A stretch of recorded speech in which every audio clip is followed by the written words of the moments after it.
We all know that rentals are sky high these days. Would it be better for landlords to continue to rent to make more income, or would it make sense to sell since prices are also at an all-time high? Hello everyone, this is Clara. Welcome to Propedia. I'm sure many property owners are caught between selling or renting, especially when today's market is at an all-time high for resale properties. To help you avoid making an emotional decision, I'm doing this video to let owners to be more clear of the numbers they should be looking at before making a decision. I'm using Queens, a condo near Queenstown MRT, as an example.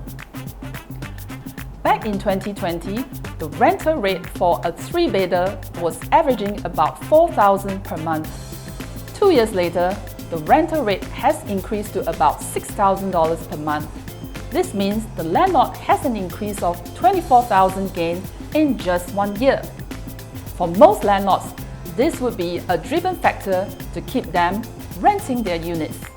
However, there's also another part of the property that benefited from this period of time, and that is the price of the property. In 2020, a 3-bedder at Queens could only fetch an average of $1.4 million, but over the course of the next 2 years, Singapore saw a strong demand in the overall market. Obviously, this helped to push up the prices here at Queens. A recent transaction in Queens saw a 3-bedder transacted at $1.8 million, which equates to a $400,000 growth in just 2 years. For owners who want to capitalize on this window of opportunity, they will take the chance to gain a whopping $400,000 in terms of returns. However, for owners who decide to continue renting out, they may stand to gain $24,000. This is a huge difference of $376,000, which would take a landlord about 15 more years to recover if they continue renting, provided the rental remains at $6,000 per month. Do bear in mind, however, there are always ups and downs in segments of the market, so the high renter may not stay this way.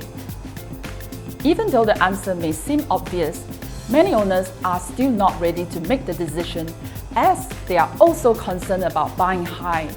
So using Queens again for my next example, we're going to take a look at what other similar options owners can have in today's market. Back in 2013, Queens was at its peak at 1,300 PSF. During the same time, a new project much further away from Queenstown, J Gateway at Jurong East, was going at an average of 1,005 PSF. Now, with Queenstown going at 1,003 PSF and Jurong East going at 1,005 PSF, many buyers would feel that J Gateway sounds more risky. In 2022, we saw transactions from J Gateway closing at 1,800 PSF, a gain of 300 PSF, while Queens is still trying to break past 1,004 PSF. In fact, we are seeing a repeat of what was happening in today's market. Many new projects are priced higher, and while they may seem riskier, the fact is all owners enter into the new project at the same price, therefore forcing the owners to sell at a higher PSF later on.